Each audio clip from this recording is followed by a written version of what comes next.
make It here. kind of matters because you're like twisting something in the worst way. This is like finding a 12-year-old and you're like saying like, well, you said that you could have sex with a 12-year-old. It's like, well, yeah, if they were 18. It's like, okay, but they're 12. It's like, okay, well, I said they're 18. It's like, okay, but they're 12. Like, Well, what? Like, why would you go? Fuck me, boys. This is gonna be a painful one. I can feel it. Hey, what's up, buddy? Oh, here he is. Hey, how's it going? Okay, how you doing? I'm good, thank you. Let me know in the chat if you guys can hear Destiny. I am joined by Twitch streamer Destiny, who I asked to be here so we could go over the kill stream comments he made about political violence. If you don't know, Destiny is a Twitch streamer. He's a far left extremist. And Far left extremist? Is that probably true? most famous for sometimes streaming with Hassan Piker of the Young Turks. Wait, what? No? Is that not your claim to fame? No? Wait, what?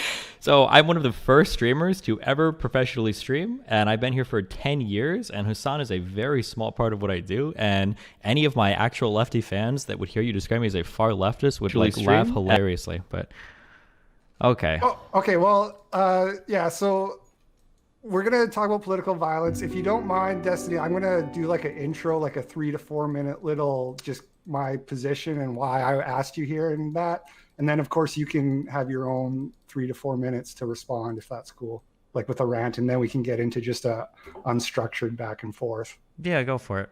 Because I have a couple like objections, primary objections. I just want to make sure I get them on the table here so I don't get distracted because I'm not a really experienced debater like you. So yeah, just to let you know where I'm coming from, I'm a free speech advocate, but I've always felt that there are types of speech which are not protected. And the most obvious one is the incitement to violence. I do feel like you've crossed that line essentially. I don't know if like what you've done should be considered criminal necessarily, but I would be really fine with you getting deplatformed at this point based off of the things that you've been saying, because I do feel like you've crossed the line. And the reason I call you a far leftist extremist is because I've never heard anything advocated from somebody with a major platform more extreme than to say that it would be morally justified to kill a demographic like the conservatives in America, which is like, I don't know, 30% of America, let's say. So like, that's really extreme. Like part of the reason I became an anti-SJW YouTuber is because I really didn't like people going after people's jobs. You know, I saw people contacting people's employers and trying to get them fired because of political views. And I thought that this was really extreme and not something that should be happening in a civilized society where people are supposed to be able to debate. It strikes me as just like a profoundly anti-American thing to do, to try to ruin somebody's livelihood because you disagree with them politically. So I am against people going after their jobs. And I do that both ways. I wrote a blog post a long time ago about when they got some left-wing girl fired because she said she wanted somebody to shoot Trump. And I said that that was wrong for people to go after her job and get her fired. And that, to be clear, like that might be considered inciting violence, but I set a really high bar for what would be considered a credible threat. And that actually relates to what you were saying when you were responding to the Quarterings video, when you were asking why are people bringing up this 6-month-old clip where you were talking about excising all conservatives. I think the reason people are bringing it up is because, like, I heard that clip a while ago and Dame Pesos memed it, and I just gave you the benefit of the doubt and thought, oh, he's being edgy, he's being extreme, he doesn't really mean this.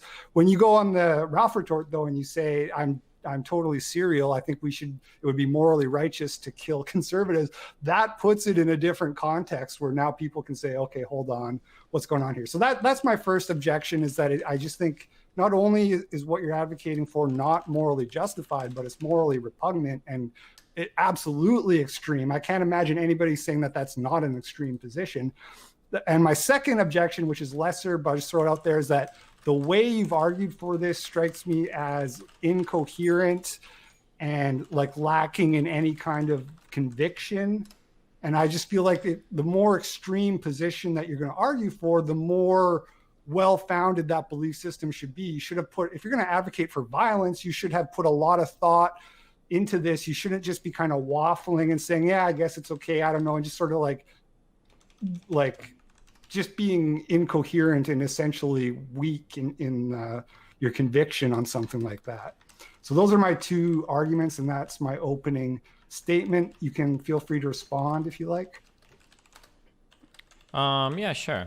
Hold on, just writing things down.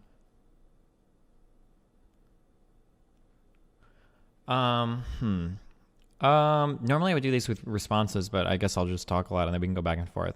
So initially you open with it, you're a free speech advocate, but you think that some types of speech are not protected, like incitement to violence. And you feel like these people, I think you're saying like these types of people that directly call for violence against people should be deplatformed. So does this mean you believe that almost every single like alt-right character on like Twitter or YouTube should all be deplatformed? So people like Richard Spencer should have all of their social media accounts removed and everything.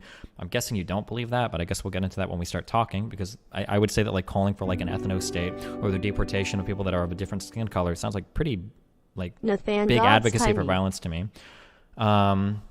You say that you call me a far left extremist because you've never heard of someone advocate for violence like I do.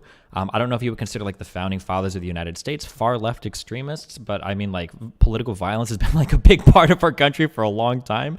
I don't think there's anything extremist about anything that I'm saying. This is, I mean, the civil rights movements, women's suffrage, like the revolution, or not the Revolutionary War, the Civil War, like or the Revolutionary War as well. Yeah, sure. Like political violence has always been kind of like a part of our country's history. I don't think it's only been leftists that have advocated for that. You do this weird thing where you say that you don't like people going after people's jobs for their political views because it's anti-American, but then you also say that you think that I should be deplatformed. I don't know what to make for that.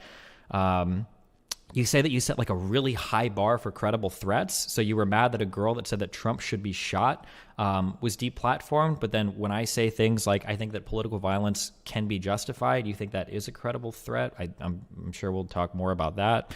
You mentioned that political violence versus conservatives is extreme. I agree it would be extreme, which is why I don't necessarily advocate for it directly.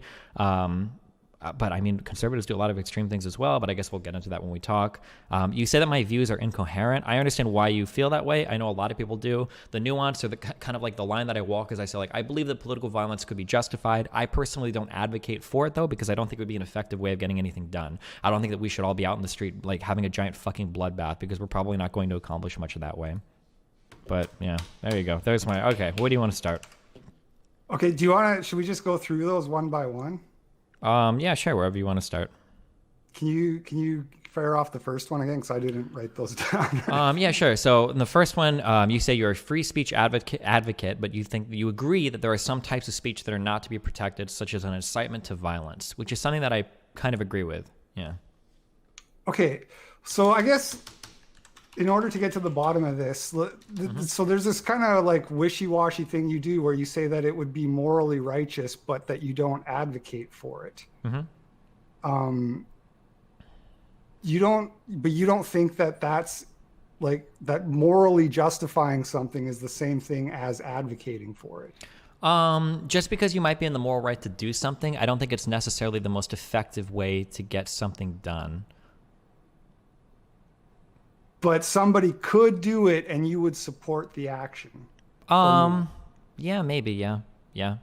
See, this is what I mean by lacking in conviction. Well, I understand why. Yeah, I understand why it's hard. You say like I would support the action. I mean, like support it how? Like would I say like yeah, you should go out and do that? Probably not. But if they did, I'm not going to sit there and vilify them for it. So like we can use like a real life example, right? We can look at DACA, right? Let's say that you're a Hispanic person and you're looking at being deported from the United States, and you decide to join like violent rallies or protests because of that. I can't sit there. I don't feel like I have moral standing to tell that person, hey, you can't be violent, when they're saying, well, hey, these people are literally trying to kick me out of the fucking country that I'm in. I don't think I've got the moral standing to do that. Now I can say, hey, I don't think this is the most effective way to get your message across. It's probably not going to have like a positive outcome. So I mean like, so when you ask me, do I support them? I mean like morally, I guess I could support the arguments that they would use for it, but in terms of like outcomes, I wouldn't support the effectiveness of that action. All right. So this is another kind of funny thing you do where you sort of imply that it's only the people who are targeted by whatever existential threat that have this moral standing to make the call. Whereas I would say that anytime violence is morally justified, it could be just as easily justified on behalf of a third party as it would be by the person who is targeted by the existential threat. Yeah, I wouldn't disagree with that at all. Of course, I would definitely agree with that. Yeah. Okay, so then you, as a third party, do have the standing to say whether or not something is morally justified. Like for me, it's very easy to say, no, DACA recipients do not have the moral justification to go kill conservatives. Okay, but you think that conservatives have the moral justification to violently remove them from their country? Right. So first of all, that's a little bit of a straw man. I looked up an NPR poll, and it's only like 23% of Republicans that are in favor of deporting, and that dreamers. And to be clear, there's a bit of a distinction between dreamers and DACA recipients. Like DACA recipients basically have an extra level of protection on top of the dreamers. So presumably it would be less than 23% of Republicans who support deporting the DACA people. So that's kind of like a fringe minority. Once you're talking about getting down to like 20% of Republicans, it's kind of crazy to go out and start killing people just because they might be part of the 20% that want you deported. There also seems to be like very little threat of the DACA people actually being deported. But having said all that, like even let's just say for the sake of argument, they were going to be deported. It's totally legitimate for them to be deported. They don't have the moral authority to go out and kill people because they're being deported from a place where they do not have the right to be. Okay, so I don't want to like do like a ton of checking on. So you're saying 23 or 24% of Republicans are in favor of deporting DACA recipients. I see here Dreamers. 83%. Oh, dreamers. Okay. 83% of Republicans thought Trump made the right decision on ending DACA. Yeah, you're looking at the same NPR link. Sure. I was looking at, it sounds Okay. like. Yeah. Oh, it's interesting. You didn't tell me that 83% number. But Well, whether or not we're talking about deporting. Ending DACA is different from deporting. Kind of. I mean, if you end DACA, you're basically you're removing the legal protections that these people have to stay from their country. So somebody like ICE would be able to deport somebody that was previously protected by DACA from being deported, right? Yeah, you know what DACA stands for, right? It's like deferred action on something or whatever. Yeah. Yeah, deferred action for childhood arrivals. And Yeah. you know what deferred means, right? That eventually they would have to go through a process to receive citizenship. Yes, there's no guarantee that you get to stay. What DACA says is you get a reprieve while we try to figure out this morally gray area. While we decide what to do, we're going to give you it's a 2-year, I believe. They give you a 2-year thing that you then have to renew every 2 years. Yep. Right. So when they cancel DACA, first of all, they're not rescinding any of the DACA grants that have been granted. They're not saying, oh, you got granted a 2-year reprieve a year ago, we're going to kick you out now. Everybody's DACA protections are honored. What they're saying is we're not going to allow you to renew because we've decided that this, like theoretically, this probably isn't even going to happen, but theoretically, if it went this far, they'd say we've decided that we don't want you here, right? Which is totally legitimate. Wait, well, okay, ignoring the fact that this is legitimate, I don't know how anything you just said changes anything that I've said earlier. So you're removing the ability for people to come under the DACA protection because you're removing their ability to renew their protection for it, right? So if your protection, if your renewal was coming up in a month, you can no longer do that, right? So I don't know. Yeah, so it's like somebody comes here and gets a work visa, and then they say, we're not going to renew your work visa. You don't get to go start killing people. Well, sure. So that's a horrendous misframing. We're not talking about somebody coming here and getting a work visa. We're typically talking about people that were like brought into this country and have been living here like through no like action of their own. Like these aren't people that just came over like, oh, I'm a 27-year-old guy and here I am for my work visa, right? These are people that have been in the country through what we would say is like through no fault of their own, right? Yeah, I get that. And that's why I agree it is a morally gray area. And I think that most people probably feel the same as I do, which would be to say, don't kick the people who we've already sort of given this like extreme amount of hope to. Let's let them stay. Let's let them grandfather in. But we're not going to keep doing this. We're not going to say we have an open borders loophole that allows people to come into the country illegally. Well, so when you say, okay, so firstly, you say morally gray. I don't think there's much moral grayness to somebody who's facing potential deportation or a rescinding. Because they have no right to be here. Right. So they're here illegitimately. So Where it's do they go total afterwards, though, from that person? back to the country they came from. That doesn't make sense what you're saying. They've lived here. Like some of these people have lived here since they're like 1 or 2 years old. They didn't come from a country. Like it's not like you're sending them back to like Okay, so do you think that like if a parent drags their kid across the border, should that parent be allowed to stay? I kind of like fall libertarian on this issue, so I would say yes. But I mean, So you're essentially open borders. yeah, of course, yeah. You just think anybody should be able to come and live in America. Yeah, because I fall on I'm like a big capitalist, so I think that like markets should figure these issues out. I don't believe in like some civic nationalism or ethno or whatever border shit. No, I don't really care as much. I feel like economically most of this should sort itself out.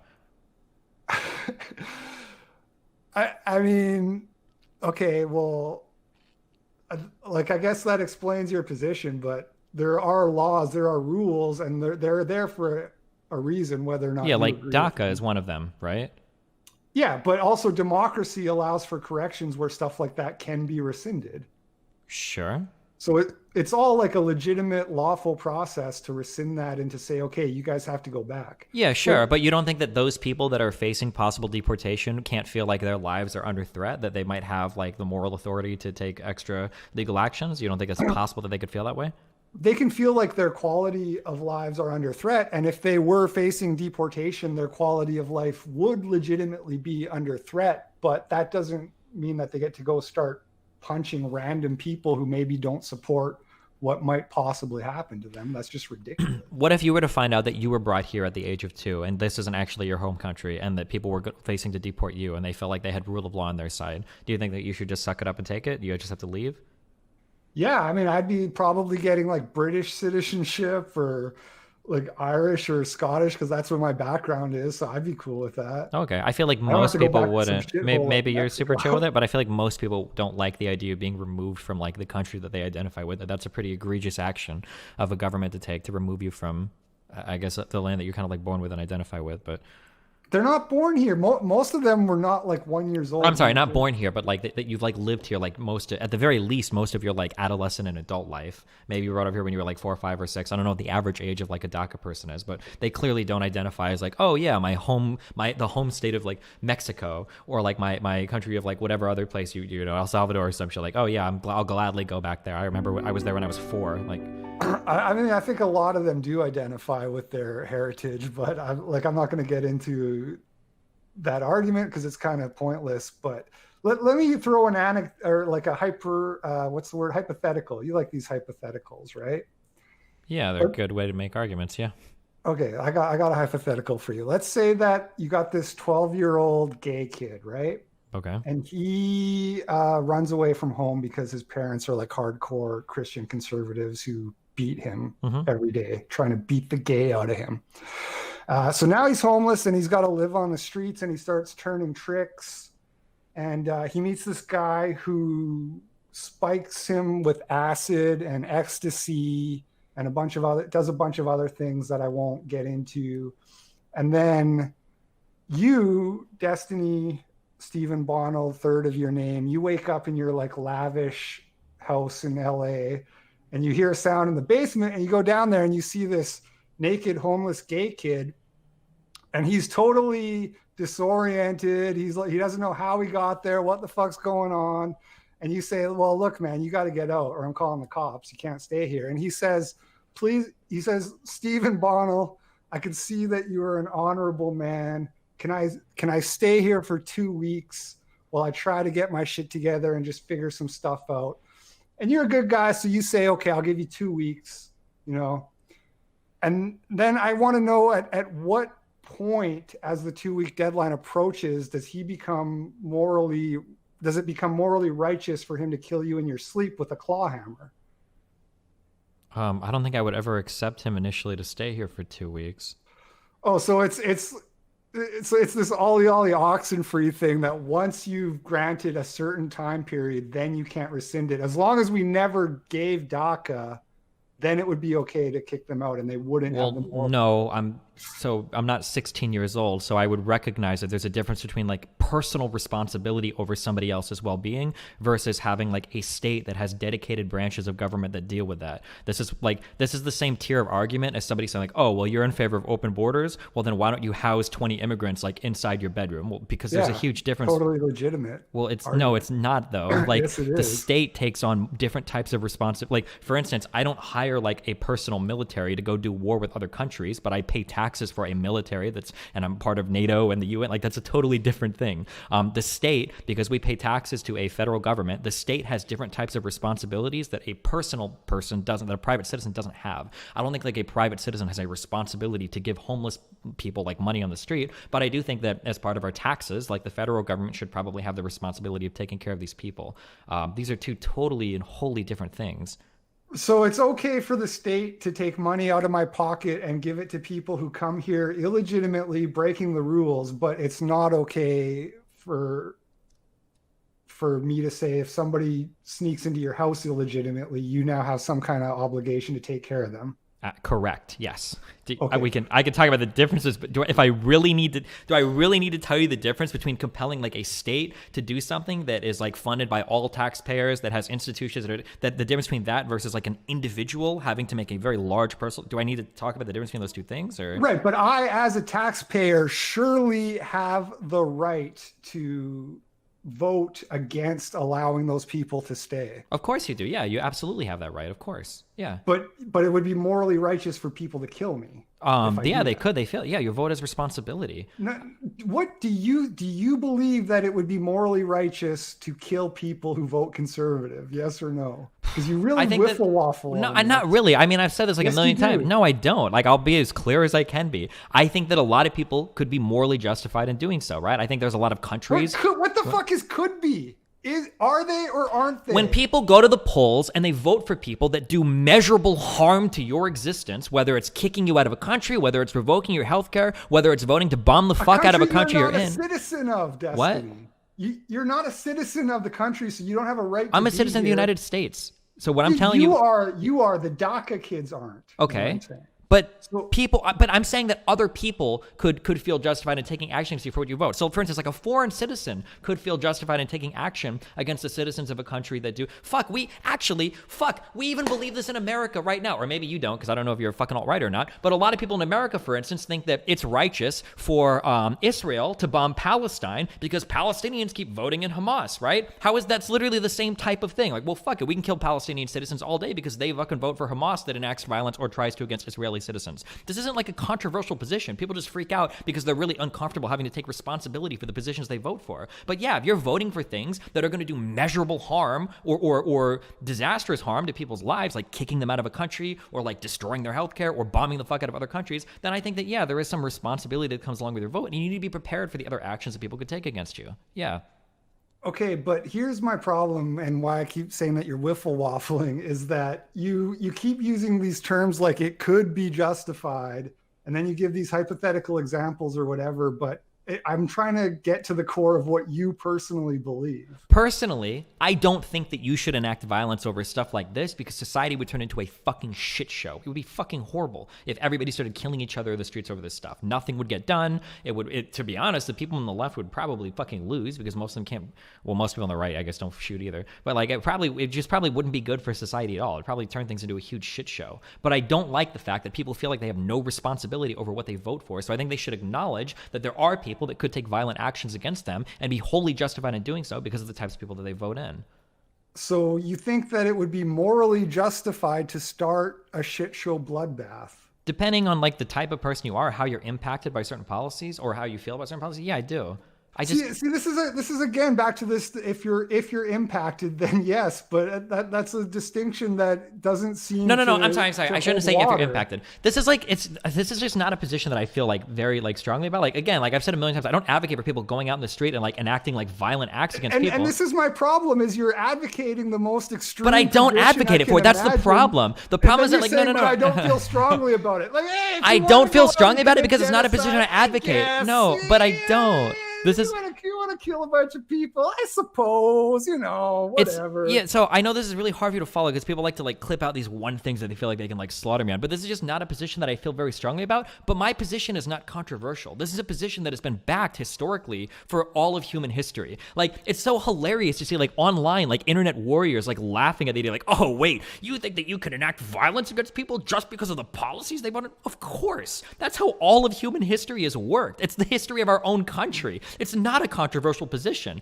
And like the fact that I would say that like, yeah, it could be justified, and be like, oh, well, you think you should go out and kill everybody right now? Well, no, of course not. I don't think it would be very good to do that. And you're like, oh, well, you're waffling on your position. I'm not waffling on my position. I'm just telling you that there are people that could feel fully fucking justified and have the justifications to enact violence. I just don't think it's a good idea. Right. Is it morally justified to kill all Muslims in Saudi Arabia? For who?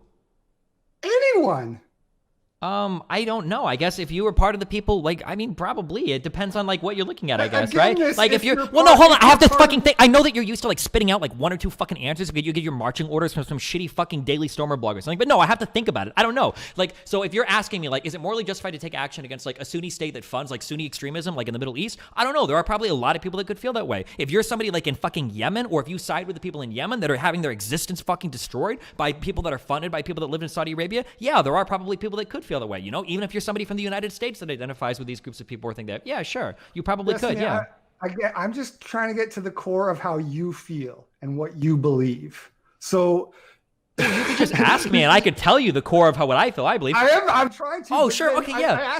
I ask you if it's morally justified to kill all Muslims. Well, hold on, Saudi wait. Arabia, do you want the core? You say, well, it could be by some people. Sure, okay, sure. I don't care, but I'm asking what you think. Because a ton of people use a ton of different moral systems. A ton of people have a lot of different normative frameworks. I want to know your for what moral I believe. system. Okay, sure. For me, I don't think you should advocate for or enact violence against groups of people unless it is an absolute last alternative. Because people getting killed over political conflict is really, really, really fucking bad. And at that point, like, your institutions have to be destroyed and failing. You have to accept that a whole bunch more violence is going to happen as a result of that. And you might not even enact the type of change that you want. For instance, a lot of political violence leads to turmoil and states that fall into disrepair that end up being taken over by people that are even more extreme, right? So that's my position. My position is you should very, very rarely advocate for political violence.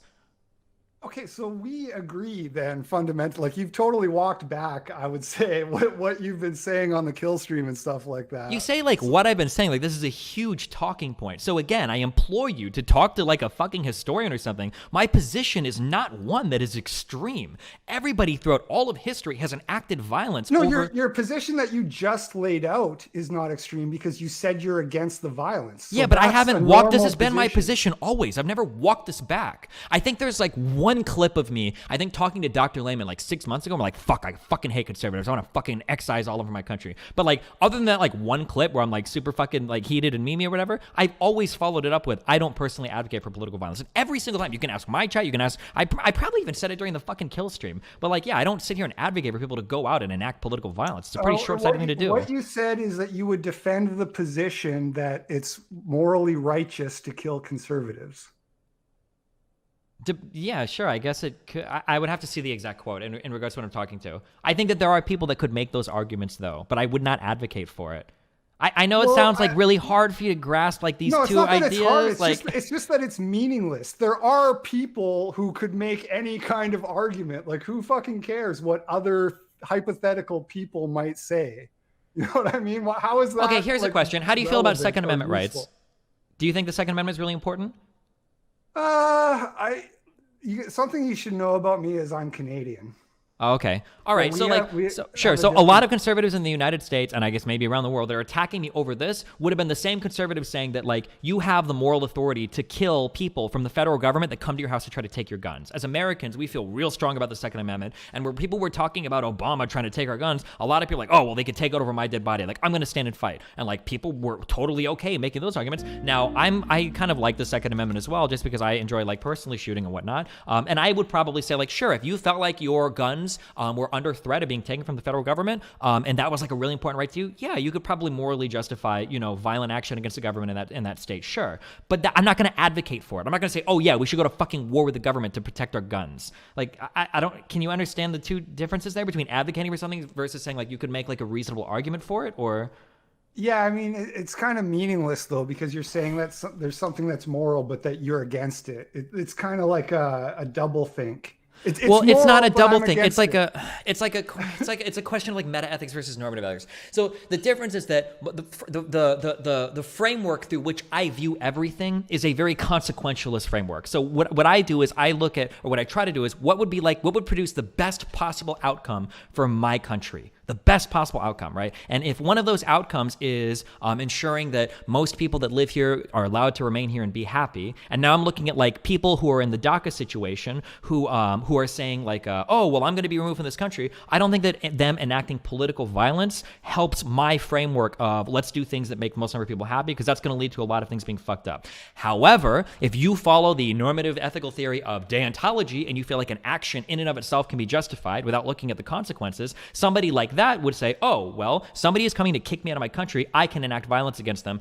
Consequences be damned. Now, even though we could come at this like from different places, like I can understand and approve of their argument, I just would disagree with it. Even though it's like morally justified, I would disagree with it because I look at things from a consequential point of view and somebody else might look at it from a different point of view. Does that make sense? Yeah, it's a bit weaselly, I would say. Like it's a Okay. bit like dog whistling, I would say. What am I But dog? like Okay. I can't really fault it, because there's like a technicality that you're kind of hiding behind here, which is this whole like it's moral, but I don't Here, want it okay, to would it happen. make you better if I said this? In the United States right now, I don't think anybody should be enacting widespread political violence. Does that make you happy if I say that? Yeah, I mean, you already said that earlier. So Well, yeah, I have. I've said that a I, number of times outside of this conversation as well, but yeah. okay. Well, let's go back to the Saudi Arabia question, because I think this is kind of relevant. Sure. Or, let me ask you this first. Do you think that Nazis could be considered morally righteous? Not really, because we're not going to have like any ethical question that we agree on. I would never defend. I mean, like they could make their arguments, but I would never defend. I would never agree with any aspect of it or defend any aspect of it, because I don't believe like in racial superiority, for instance. Right. So I feel like there's a contradiction now in what you've been saying, because you on the kill stream, which is why I asked you on here, was to talk about the kill stream or the Ralph or whatever. You attacked Soph and called her a Nazi for saying that all Muslims should Did I be call killed. Soph a Nazi? Yeah, and you said that it would be morally ethical for people to commit violence against her as long as she turns 18 first. Okay. I'm pretty sure I explicitly didn't call her a Nazi, but okay. Yeah, I don't. Yeah, no. Yeah, okay. Yeah, I don't think I ever called her a Nazi. But okay, wait. So what? So what is your You said question? that she basically has Nazi-like views, and that it would be okay for people to do political violence against her if she were 18. Yeah, sure. That's a really funny way of me saying I don't think it would be okay for people to enact political violence against her. But okay, yeah. No, you said that it would be morally okay for them to do that. But she's a teenager, so it wouldn't be. If she wasn't. Okay, so Sure. But this is what I'm getting at. Is I that called Nicholas Fuentes a Nazi, if that makes you feel better. I do think that he is like a neo-Nazi. Yes, already, and whatever, Lawrence sure. Southern too. All For three sure. of them, you gave the stamp of approval. Well, with the no, I don't with think the so. Caveat that Soph should turn 18 first. But there's a difference. That's like, I mean, like as a 14-year-old, who the fuck knows what the fuck they think? I don't know if so, but like, yeah, Right, I'm not but- gonna give like the same level of culpability for beliefs to a 14-year-old as I would to somebody like Lawrence Southern or Nicholas Fuentes. Sure, but an 18-year-old, then it's okay, right? That doesn't matter. The point that I'm trying to make here Kind is of that- matters because you're like twisting something in the worst way. Like this is like saying like this is like finding a 12-year-old and you're like saying like, well, you said that you could have sex with the 12-year-old. It's like, well, yeah, if they were 18. It's like, okay, but they're 12. It's like, okay, well, I said they're 18. It's like, okay, but they're 12. Like, Well, what? Like, so- why would you go? Like, I specifically was asked, do you think it would be okay to enact political violence against Soph? And I said I'm not no. claiming that you want to beat up 13-year-old girls. I'm claiming that based on Soph's beliefs, you think that it would be morally okay to beat up an 18-year-old girl who had those beliefs. Yeah, that was saying things like kill all Muslims and shit. Yeah, for sure. Right. Yes. Okay. But yeah. you just said that it could be morally justified to kill all Muslims in Saudi Arabia. I'm So sorry. how Wait, could did this you- include like How kids and could stuff you too? be a Nazi and Okay, morally hold on. justified I'm sorry. if Nazis are also not morally righteous. Okay, you got me. Listen, Nazis aren't morally righteous. You got me. Hold on. If this was a gotcha, then you got me. If you meant kill all Muslims in Saudi Arabia and you were including like 7-year-olds and shit, then you totally got me there. Okay, that is not what I thought that question was asking. I thought if you were asking like, is violence against like say civilians or the state of Saudi Arabia just age? I'm not talking about age. I'm talking about the fact that. So let's use a real world example. They execute gays in Saudi Arabia. I don't know if you know this, but they'll like chop their heads off with a scimitar, I believe is the method. Sure. So based off of that, that would clearly meet the bar that you've set for violence as a preventative Sure. So like, let's say there was like right? an extremist like LGBT group that was operating in Saudi Arabia, right? I think that they could operate with some level of moral justification. Sure. Right. It doesn't have to be an extremist LGBT group. Or sure, or somebody, the people in the group don't have to be LGBT, but people could, yeah, if people feel like those are things that are worth defending or whatever, or those are things that they find morally repugnant, then yeah, people could have that justification, sure. Right. So it's the Islamic ideology that leads to that. So in the same way that it's conservative ideology that may potentially lead to DACA kids getting deported, and you say, therefore, we can justify killing all conservatives, even though only 23% of them support this. It could therefore easily be morally justified to kill all Muslims. Therefore, what Soph said can't be considered Nazism, but must be considered morally justifiable. But you said Nazis are never morally justified, so you have this contradiction now. Okay, hold on. I have to let me follow back. So first of all, Muslims can lead you down like a lot of different paths that don't all end in killing gay people. I don't think that being a Muslim. So can conservatism. That's my point. Sure, it could, but my point with conservatism ended up being with how you voted, right? That was the reason why I waited for Soph to be 18, because that's the point that you vote, right? And voting can be a way of enacting political violence against groups of people. For instance, if you go and you vote for somebody that is going to establish policies that are going to cause like groups of people to suffer harm, right? Then to some level, you've become culpable of that, right? I don't think they vote in Saudi Arabia. So how does that figure into your I don't know. I mean, I don't know. I haven't like considered political violence against Saudi Arabia. I would have to dig into well, like maybe you should have thought about that before you called Soph a Nazi.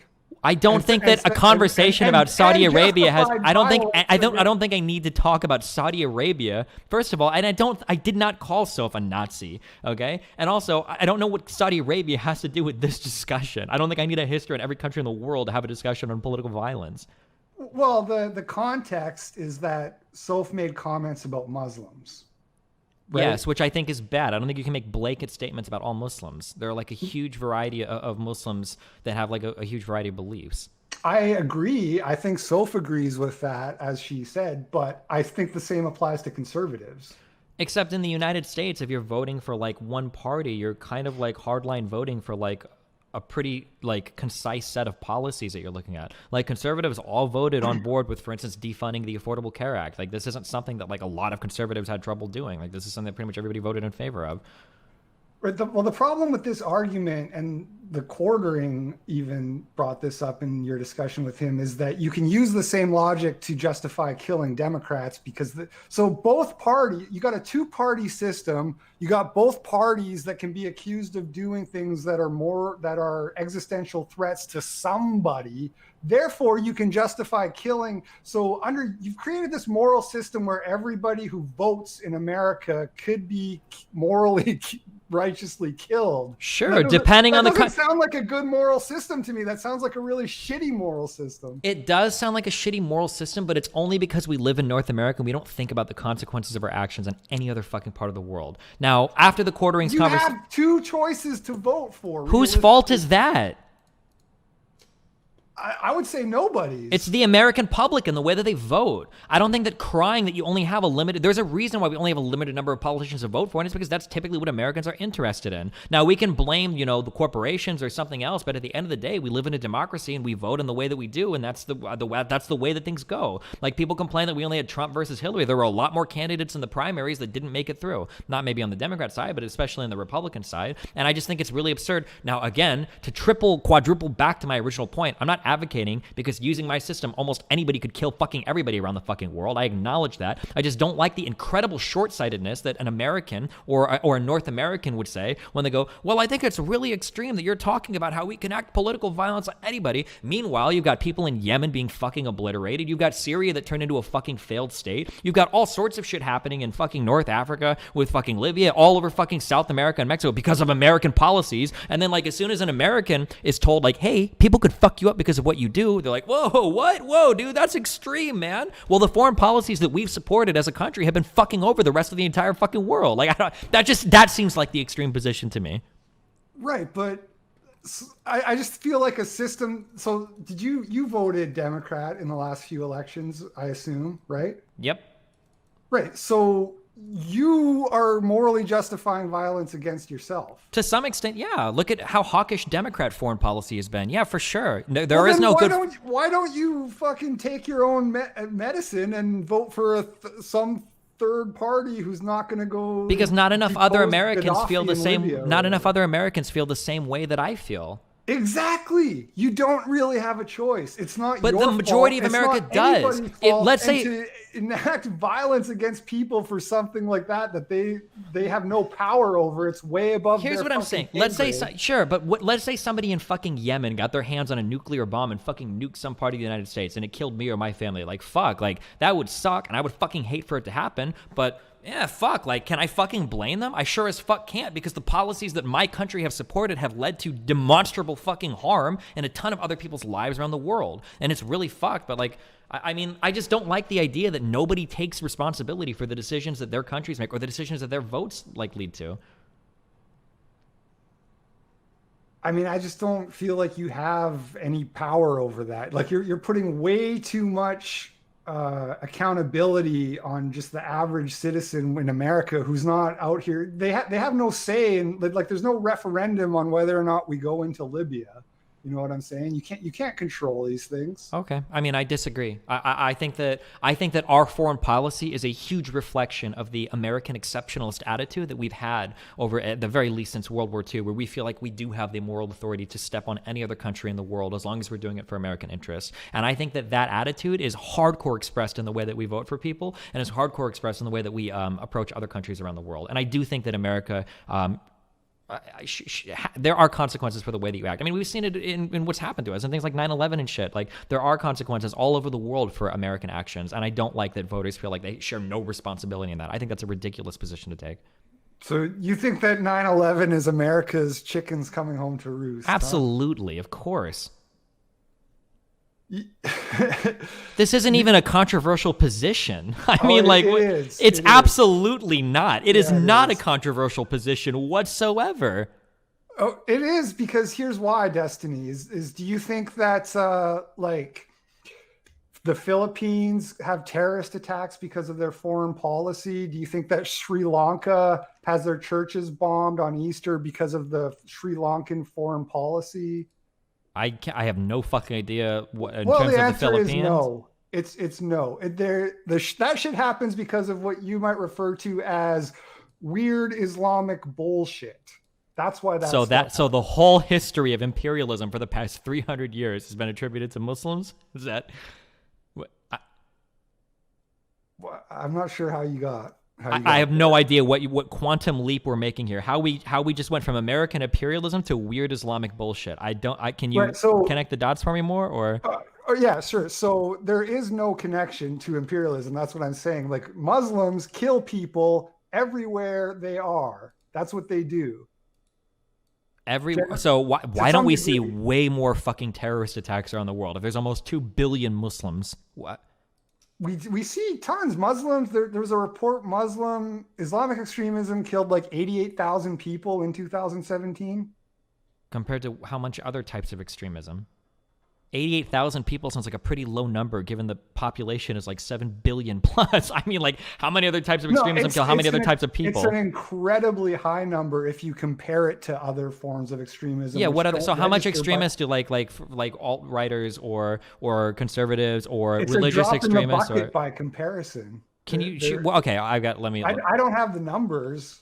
Well, because you just said 88,000, so. Yeah, for Islamic extremism, because I saw a report on that. But Well, for you to say that that's high, you must know like the approximate numbers of the other. Well, no, that's fine. Hold on. So I'm not trying to like get you on a number now. I'm really curious. It is entirely possible that that number is far higher than other numbers. I'm really curious what the numbers are for like religious violence in other parts of the world versus like Islamic violence, right? Yeah, it's high. Like I've seen charts that show the percentage and stuff like that, and it's way, way high. Like it's not even comparable. Like we're talking like hundreds of times higher for Islamic extremism. Sure. I don't like, I'm surprised that this is a contentious. Well, because it also depends on like how you define like Islamic extremism as well. Right? So like, for instance, like, would you say that killings by ISIS in Iraq and Syria, does that count as Islamic extremism, or are these military factions? Yeah, it's Islamic extremism. Okay, so ISIS, which considered itself or was trying to make itself a state, right? The Islamic State of whatever, Lebanon or whatever, right? ISIL is, and then, so ISIS that tried to create themselves as like an Islamic state and then was killing people and what it considered like justified military action, that's considered a form of Islamic extremism. What about like when America drone strikes people or kills civilians as part of bombings? Does this count as Christian extremism or not? So no, first of all, because you're talking about anti-terrorist measures that a country at war is doing versus. Wait, so the people that we kill in Yemen, the civilians we kill in Yemen with drone strikes, is considered anti-terrorist measures? I don't think we're intentionally killing civilians in Yemen, are we? I mean, it might not be intentional, but we still do. I mean, what about when Israel intentionally like blows up schools and hospitals and shit because they say Hamas is hiding there? The thing is, destiny is when Muslims come and commit terror in Europe or America or wherever, they don't say that they're doing it because of foreign policies. I mean, that's exactly why we got 9/11. You realize that was exactly why. But generally speaking, they say that they want to kill kafar because that's what Allah wills. You know what I'm saying? Like they're doing it for religious reasons. Okay, my understanding is that a lot of these times justification is given based on like specific. I mean, like I'm more familiar with like the 9/11 attacks, but like Bin Laden wrote pretty extensively for why he felt like he was justified in doing so, and all of his fatwas. Like he literally wrote like a list of reasons for shit that the United States had done, specific actions they'd done. And I'm pretty sure ISIS did similarly. Fuck, I want to feel like because I used to watch those fucking ISIS videos where they would specifically talk about like things that the United States had done, and this is why we're doing this, and this is why we're killing this person, and this is why we're doing this.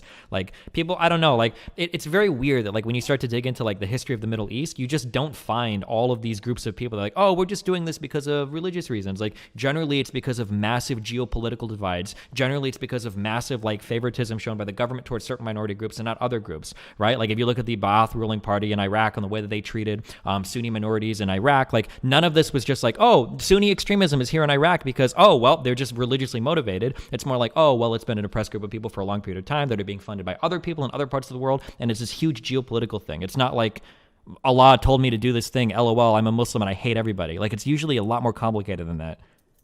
I don't know, but I don't think I agree with that, but we're probably getting out of my depth and like way beyond the scope of the discussion. Sure. Here's something that like if you look up any conflict in the Middle East, you don't have to take my word for it. If you look up any conflict in the Middle East, so this is for me, my history is garbage. I'll admit that. But I never found an instance where it's like, oh, this group in Syria is trying to kill Assad because Allah told them to. Usually these things have a lot of history behind them and a lot of geopolitical shit going on in conjunction with everything else.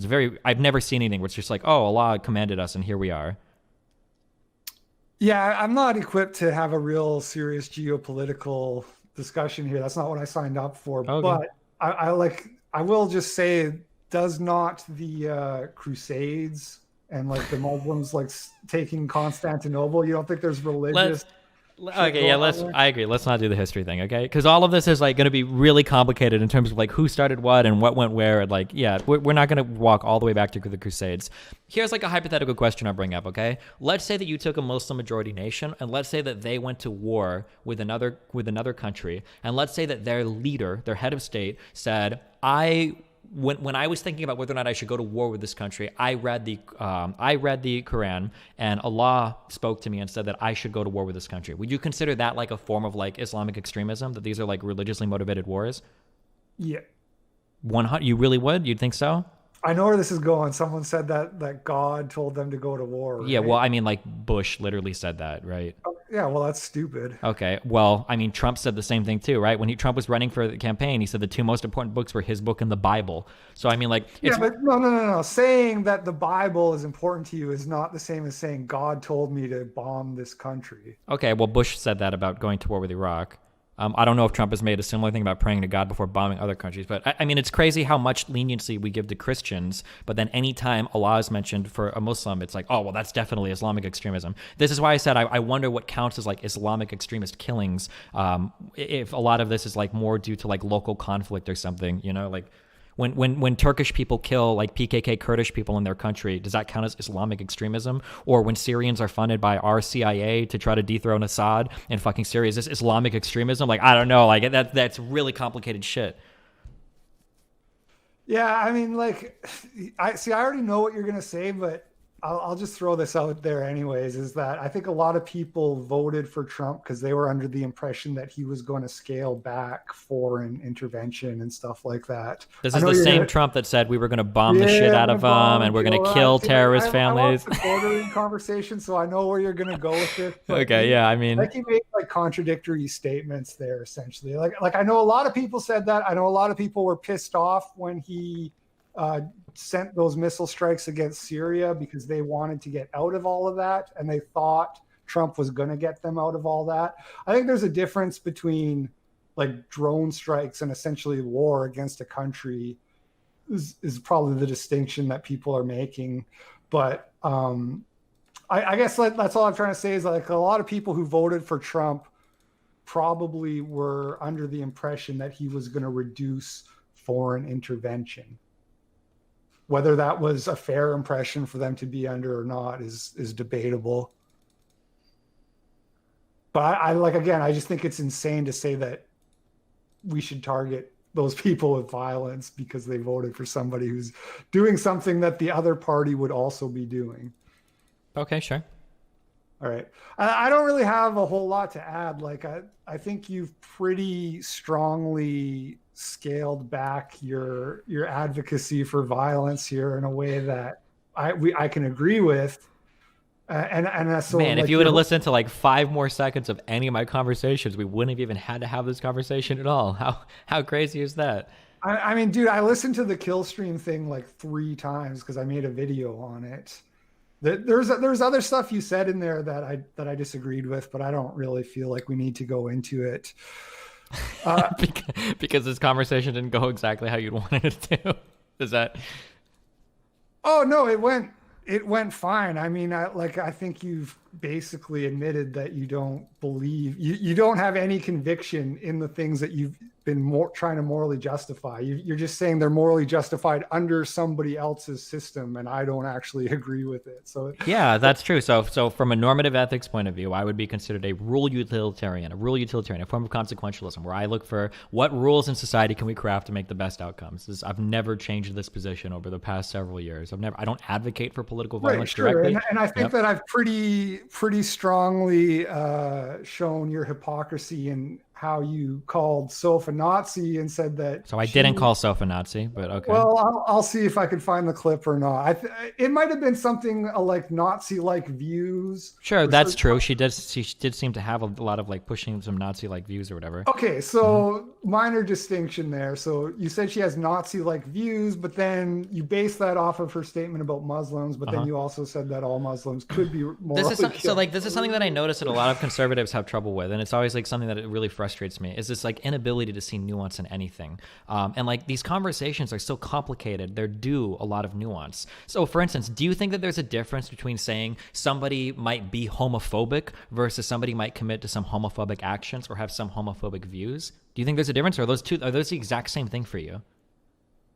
I think that it's a pretty irrelevant distinction. Okay, that distinction is paramount to me. I think it's incredibly important to recognize the difference between these things. But if you don't, I mean, it makes sense why you're conservative, I guess, if you don't want to take a deeper look at literally anything. I think that when you smear somebody with a term like Nazi or homophobic or whatever, the little plausible deniability that you leave yourself to say, "Oh, I wasn't calling her a Nazi," I think that that's just more weakness. Okay, I'm sorry that nuance appears as weakness to you. Ah, fuck, it makes so much sense though. I understand.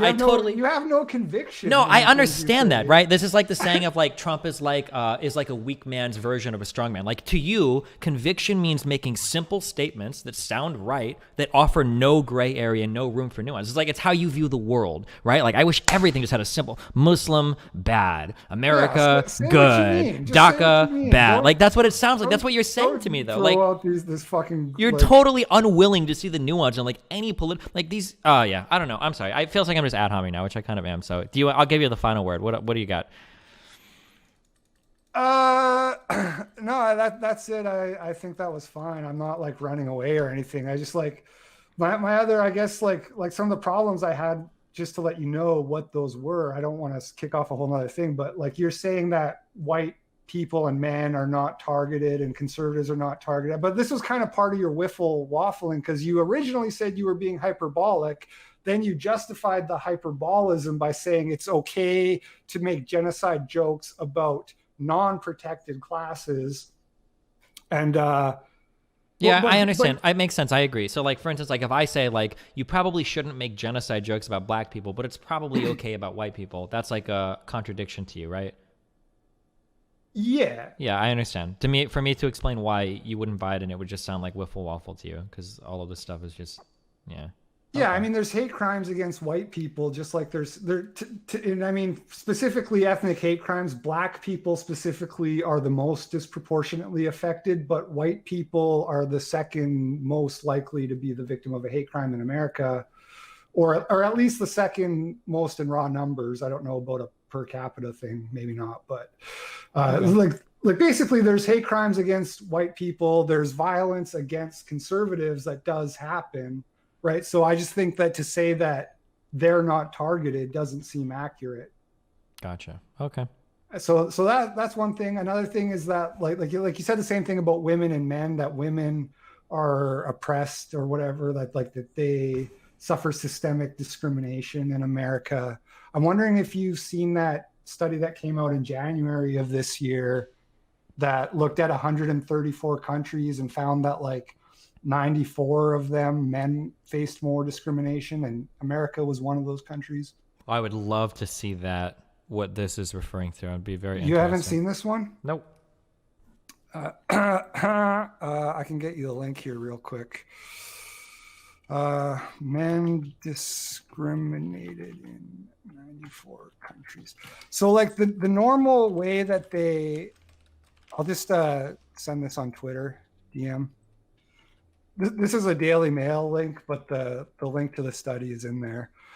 The normal way, or I think what most people use, it's called like the Gender Inequality Index. I forget what it's called, but they use a really inherently biased system where they only look for discrimination against women, and anything that discriminates against women, or like anything where women have worse outcomes is considered like a gender equality gap.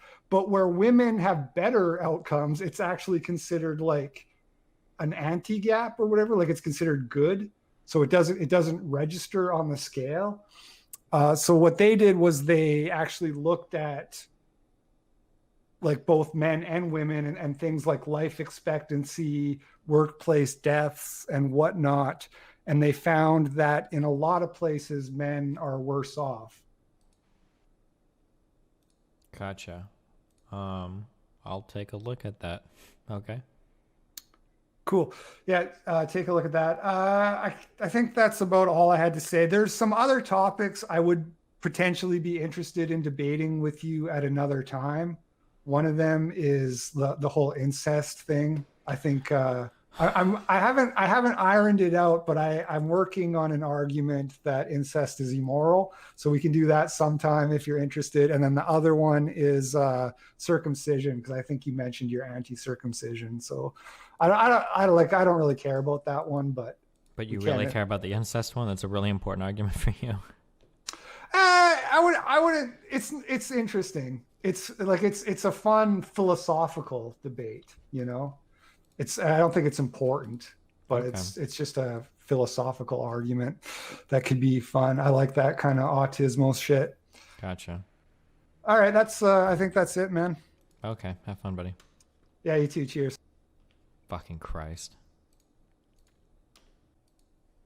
This is something that I don't care about this position much, so I haven't spent like too much time like hardcore like ironing it out. My response, the idea behind like political violence being justified against some countries is just like, it's a reaction to this idea that I feel like a lot of people feel like their country's policies, that they are free from the consequences of those policies, and I don't like that idea. It's something that I really, really, really hate. I think that if you are voting for people that are causing like measurable harm to people either in your country or abroad, that's something that you should share, like you should share the responsibility for those decisions. But I don't advocate for like political violence. I don't think that you should like go out and fucking kill people. It's probably not good, but yeah, I don't know.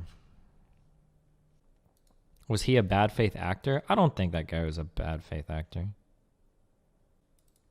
They literally don't distinguish between advocation and justification. Yeah, but like that's like a big problem. I notice with like a lot of conservatives is that like they don't seem to have like nuance is lost on a lot of these people, and it really drives me crazy. I make this argument a lot where like, because even when I ask them like very bluntly, like, is there a difference between like a homophobic person versus a person that just has like some homophobic actions or words? And he's like, no. It's like, damn. Like, okay. Also, yeah, this weird obsession with lumping me in with like Hassan and the Young Turks is really fucking weird, considering that me and Hassan like disagree on like more than we agree on. Like, I don't know, it's like really, really, really strange. Well, I don't know if that's true, actually. I guess we just talk about our disagreements more than not. But yeah, and like I'm an extreme leftist. Like, okay, maybe socially I am, I guess, but do you think they do it to trigger you? I don't know. I think people just like, I think people like to call, like people like to play like the guilt by association card. So they'll call like, oh, Cenk and the Young Turks. Like that's who Destiny Association was. Like, no, I'm not. But like a lot of people like hate the Young Turks by default. So by like associating me with them, like right off the bat, they've already like strongly established how horrible of a person I am, you know? The absurd gotcha by drawing a line between Nazi and Muslim. Yeah, I don't know. So guilt by association isn't valid. Well, guilt by association can be valid if somebody actually associates themselves with somebody, but I don't associate myself with the Young Turks. I barely associate myself politically with Hassan. Like most of me and Hassan's interactions with each other are usually us fighting each other, like over something we disagree with. Wasn't that one of your criticisms of Layman? Which one? Yeah, that he associated himself with a lot of weird, like kind of like alt-righty people. Yeah, it's not good, I think. They're gonna keep calling you a far leftist forever? Yeah, maybe. Why accept the strawman he set up for you when he assumed you're justifying killing all conservatives? Obviously, violence can be proportional. Deportation would result in less violence than bombing. Oh, yeah, sure. Yeah, no, you're right, actually. I never even thought about that, right? Proportional, like, violence or whatever. That, like, maybe the type of violence you could just be, like, rioting, like, or, like, defacing, like, a government building. Not necessarily, like, genociding all conservatives. Something. Why do so many conservatives not recognize that U.S. foreign policy has real consequences on themselves? I don't know, dude. Especially, I would think as a Canadian. But I've seen charts. That, but